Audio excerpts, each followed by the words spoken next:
100 libraries, healing rainbow light for Oregonians.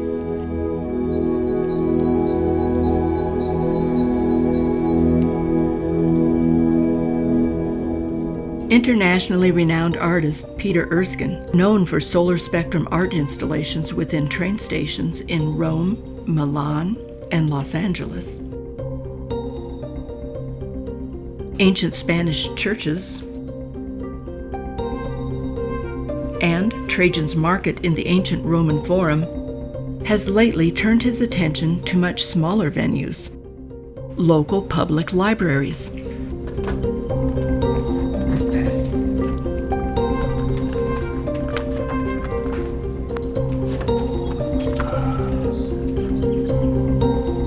The 100 Libraries Healing Rainbow Light for Oregonians project began in 2023, when the 83-year-old Corvallis resident heard his muse whisper two words in his ear: 100 libraries. Erskine instantly understood the meaning and scope of this pronouncement. So the idea of putting it into libraries, it's just the perfect situation. The architecture of a library is very inviting. Libraries are designed by good architects, as sanctuary. It's not competitive, it's not trying to sell you anything, it's not cheap.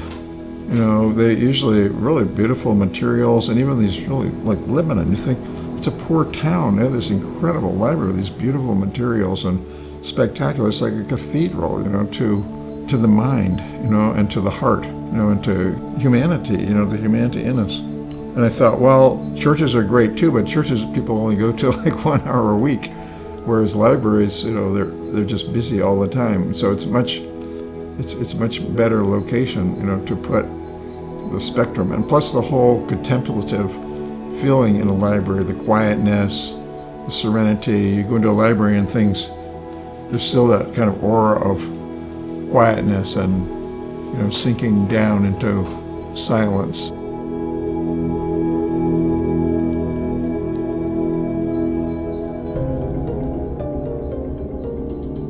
Erskine began intensively searching for new possible library sites for these permanent donated solar art installations. Initially, he searched by using printouts of the state of Oregon's interactive online map of all 234 libraries, a resource Erskine delightedly discovered in the fall of 2023. Soon enough, he was taking full advantage of the online map, and then zooming in for a closer, more detailed look via images on the internet. The first thing we do is just look online, find out where the libraries are, and then look at pictures like Google Pictures outside the library. Once a potential site has been identified, he travels to the library in order to personally study the architecture, location, and solar orientation of the building. So the first thing is to go out and scout the building, take a look and see, and then it's a matter of do they have nice architecture for the 100 Libraries project? Does it have really good solar angle, or do they have a skylight? Lebanon's like 30 miles away. That's what happened with this. I was out there thinking, God, what can I do? Trying to figure out about this back window, and I took a look at the skylights again. I just ran home and made this model. In a day, just pinned it all together. So I have the architectural plans. Here's the skylight right here. Here's the west side of the building for the installation on the glass.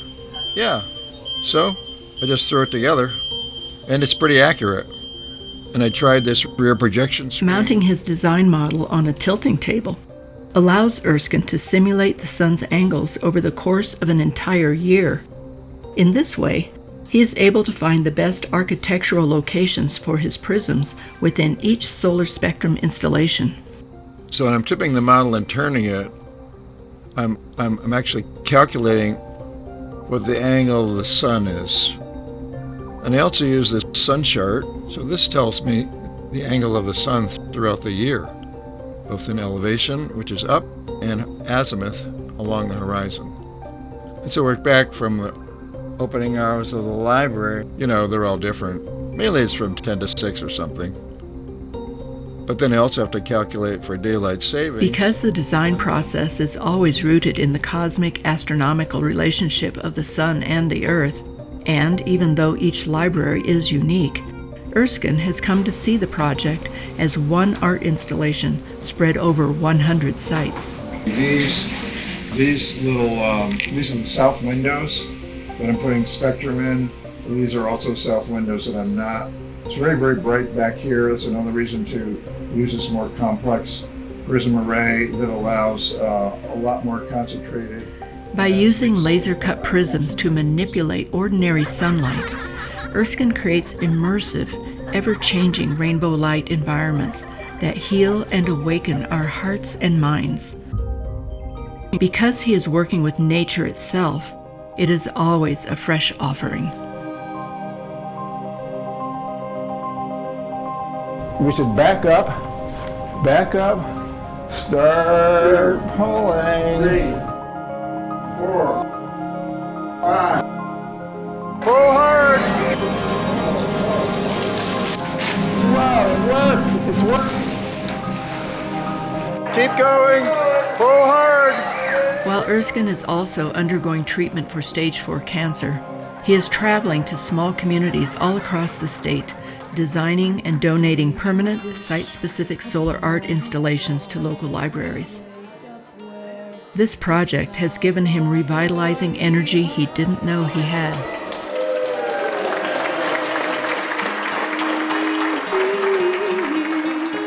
Exactly 1 year ago today, I had an amazing experience, deep personal experience where beings, I don't know what to say, I didn't really see them, but beings, or maybe like angels, or they call it the artist's muse, came to me and said, Peter, you really came into this life to make rainbow art.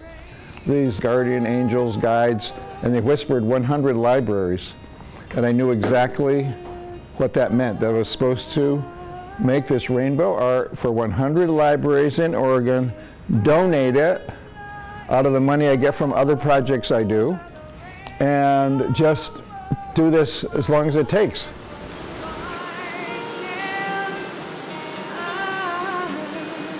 Just being in a rainbow is the most amazing feeling. I can 100% see why Peter's calling it the healing light. It does feel healing. It brings us closer to nature, brings us closer to our roots, and just connects us. It's been really fun to talk to the kids about the light. They're very surprised at first when they see the rainbows, and getting a chance to talk to them about how it's shifting and changing. If they stay in the library long enough, they get to see as it shifts down. The children are so fascinated by it, and then getting to talk to them about it's all done by the sunlight and how it's going to change. And every season we're going to see a different spectrum of the light. We're going to see it shining in different places.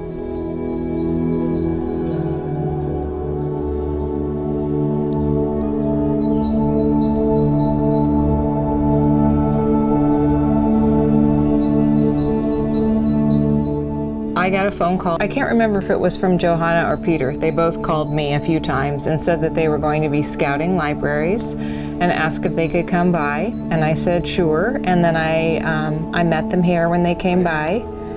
And that was when Peter really talked to me about what his goal was, to do 100 libraries in Oregon. And I liked that. And I just immediately felt like it was a good idea. And sometimes artists can be really flaky. I went to art school, and I just felt right away that Peter had a seriousness and a gravity to his presence, and I just felt immediately that we should work with him.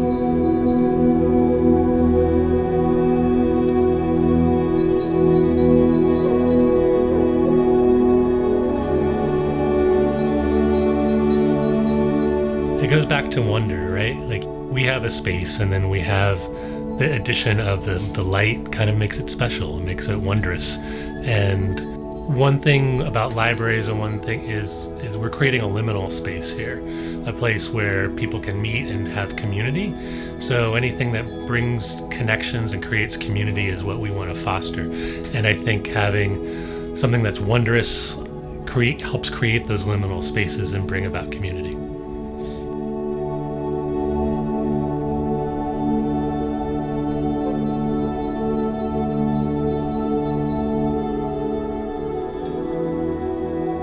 You know, I think one of the interesting things about this idea of it kind of art being in 100 libraries in Oregon is that, especially for folks when they walk in and they see that rainbow, they see that spectrum, and it kind of evokes these feelings for people, almost always positive, right?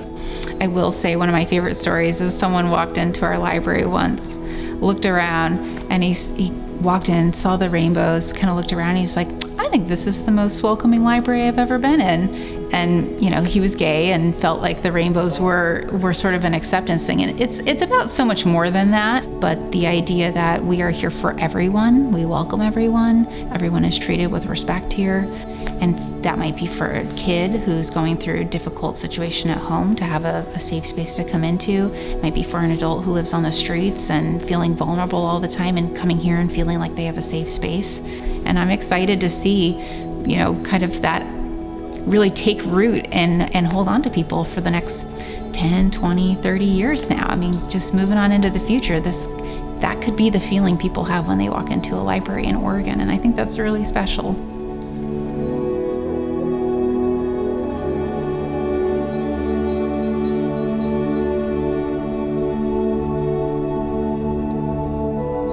Just the color. I mean, the color was so powerful, you know, the first time I saw it. And so the color has always been a connection, you know, it's like a ticket or something.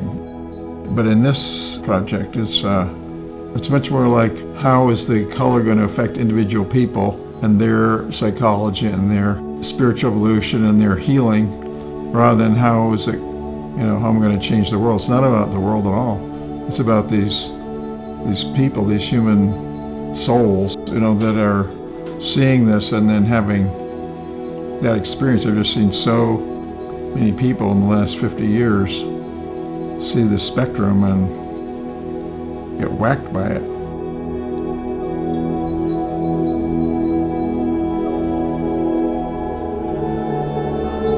At a time when libraries are at the center of divisive culture wars and losing funding nationwide, this project brings beauty, spiritual and emotional healing to public spaces and enriches each community's cultural experience.